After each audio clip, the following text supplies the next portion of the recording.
వరంగల్ జిల్లాలో అమరజీవి కామ్రేడ్ పోగుల ఆగయ్య 33వ వర్ధంతి సందర్భంగా ఘనంగా నివాళులర్పించారు. గీసుకొండ మండలం బొడ్డుచింతలపల్లి గ్రామంలో ఎంసీపీఐ జిల్లా కమిటీ ఆధ్వర్యంలో నిర్వహించిన ఈ కార్యక్రమంలో ఆగయ్య గారి స్తూపం వద్ద పూలమాలలు వేసి పార్టీ జెండాను ఆవిష్కరించారు. ఈ సందర్భంగా జరిగిన సభలో ఎంసీపీఐ రాష్ట్ర కార్యదర్శి గాదగోని రవి మాట్లాడుతూ అమరవీరుల త్యాగాలను, రాజకీయ విలువలను ముందు తరాలకు అందించడం ఎంతో అవసరమని తెలిపారు. ఈ కార్యక్రమంలో పార్టీ నాయకులు, కార్యకర్తలు, గ్రామ ప్రజలు పెద్ద ఎత్తున పాల్గొన్నారు. అదేవిధంగా అమరజీవి కామ్రేడ్ మద్దిగాయల లక్ష్మక్క గారి వర్ధంతిని పురస్కరించుకొని నేటి నుంచి మే 1వ తారీఖు వరకు అమరవీరులు, అమరజీవుల యొక్క సంస్మరణ వారోత్సవాలు నిర్వహించాలని మన పార్టీ కేంద్ర కమిటీ, రాష్ట్ర కమిటీకి ఇచ్చిన పిలుపులో భాగంగా ఈరోజు అమరజీవి కామ్రేడ్ పోగుల ఆగయ్య గారి స్మారక స్తూపం వద్ద జరుగుతున్న కార్యక్రమానికి అధ్యక్షత వహిస్తున్నటువంటి అఖిల భారత ప్రజాతంత్ర మహిళా సమాఖ్య వరంగల్ జిల్లా కార్యదర్శి, పార్టీ రాష్ట్ర కమిటీ సభ్యురాలు, గీసుకొండ మండల కార్యదర్శి కామ్రేడ్ కంకం సంజయ్ గారు, అదేవిధంగా ఈ కార్యక్రమంలో భాగస్వాములై ఇచ్చేసినటువంటి పార్టీ కేంద్ర కమిటీ సభ్యులు కామ్రేడ్ సింగ సాంబయ్య గారు, కామ్రేడ్ గోలె కుమారస్వామి గారు, రాష్ట్ర కార్యదర్శి వర్గ సభ్యులు, జిల్లా కార్యదర్శి కామ్రేడు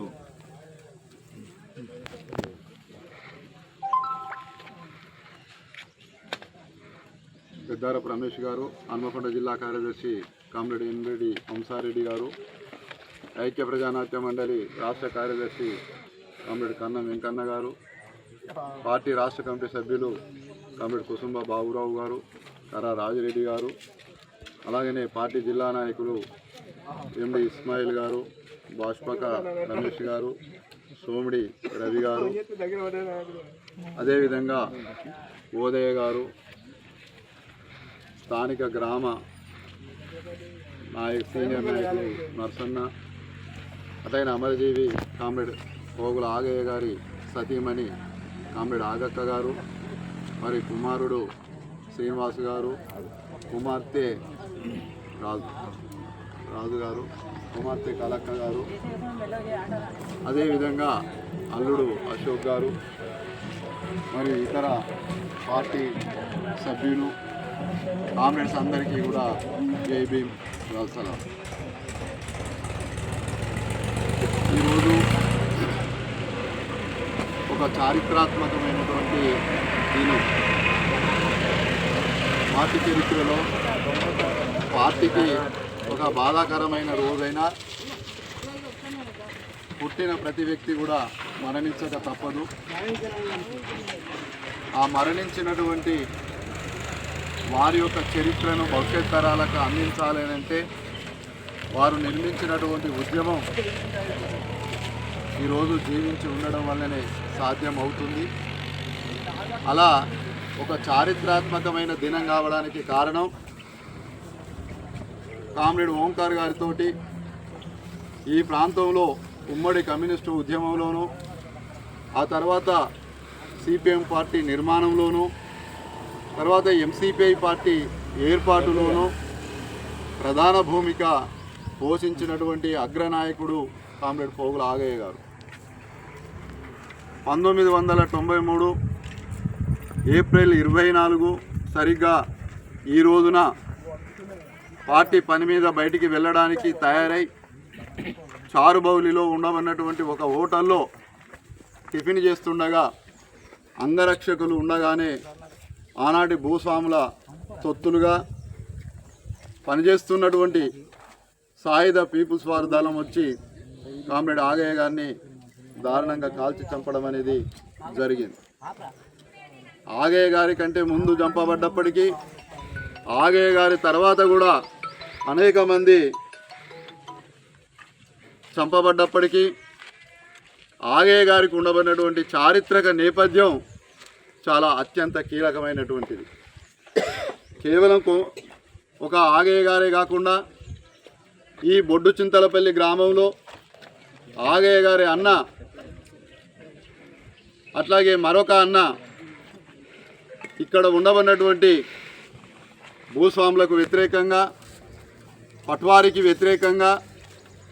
పోరాటం చేసి ఆ పోరాటంలోనే మరణించినటువంటి చరిత్ర ఈ కుటుంబానికి ఉన్నది. ఆగయ్య గారు అన్న గోపన్న, అట్లాగే మరో అన్న ఈ ప్రాంతంలో యాదవుల మీద కానీ ఇంకా వెనుకబడినటువంటి వర్గాల మీద కానీ స్థానిక భూస్వాములు ఆంక్షలు పెడుతూ వ్యవసాయం చేయడానికి వీల్లేదు, మీ యొక్క గొర్రెలు ఇతర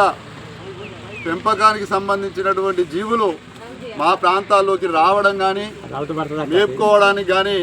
వీలు లేదు అని చెప్పి ఆంక్షలు విధించి సాగించినటువంటి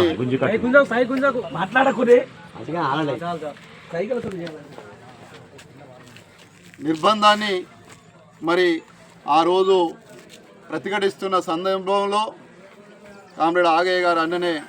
ఈ భూస్వాములు దారుణంగా హత్య చేయడం అనేది జరిగింది. అది సహించలేక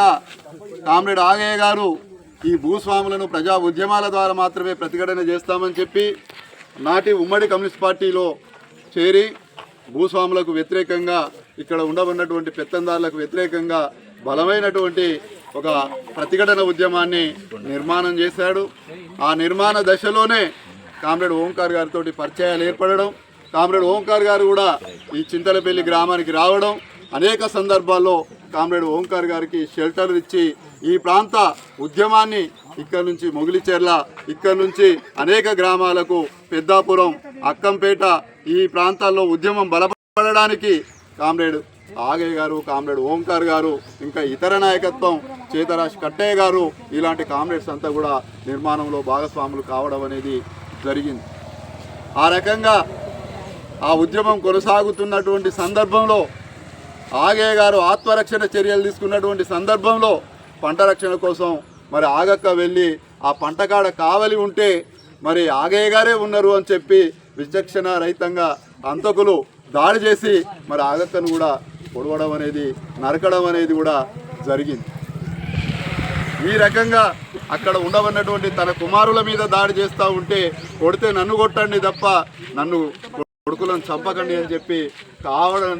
ప్రయత్నం చేసుకొని రక్షణ చేసుకునేటువంటి ప్రయత్నం, ఆ దాడులకు మన మరిన్ని అప్డేట్స్ కోసం మా ఛానల్ని సబ్స్క్రైబ్ చేయండి.